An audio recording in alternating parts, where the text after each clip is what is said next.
ঢাকা বিশ্ববিদ্যালয়ের আবাসিক হলগুলোতে বিশুদ্ধ খাবার পানির অভাব ছিল বহু আগে থেকেই।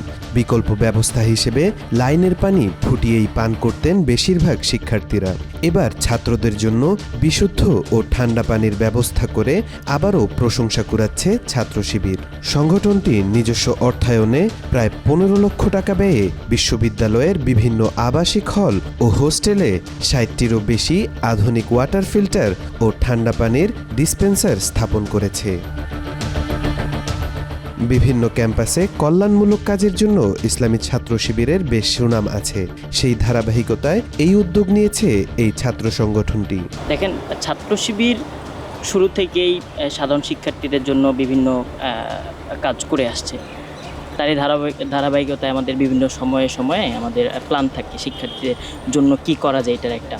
তো তারই ধারাবাহিকতা আপনি দেখবেন রমজান মাসে আমরা ইফতার দিছি 15 দিন ব্যাপী। ঈদের পর কি কর্মসূচি করা যায় সেটা নিয়ে আমরা যখন ডিসকাশন করেছি তখন আমরা একটা পানির ফিল্টার দেওয়ার বিষয়ে সিদ্ধান্তে উপনীত হই। পানির প্রকল্প ছাড়াও ছাত্রদের জন্য হেলথ ক্যাম্প, শিক্ষার্থীদের জন্য পশু কুরবানিও করেছে ছাত্র শিবির। প্রতিটি আবাসিক হলের প্রতিটি ভবনে অন্তত একটি করে ফিল্টার বসানো হয়েছে। এছাড়া আইবিএ হোস্টেল সহ অন্যান্য হোস্টেলগুলোতেও এই সুবিধা সম্প্রসারণ করা হচ্ছে। তো শিক্ষার্থীরা কমেন্ট করেছে, পোস্ট করেছে যে ভাই ওই বিল্ডিংয়ে দিলেন, আমার বিল্ডিংয়ে কই, আমাদের বিল্ডিংয়ে কই।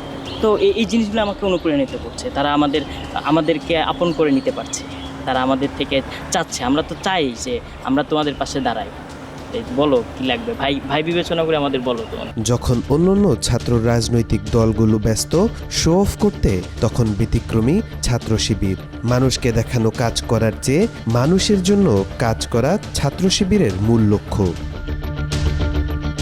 তাওফিকুল ইসলাম, আজকাল।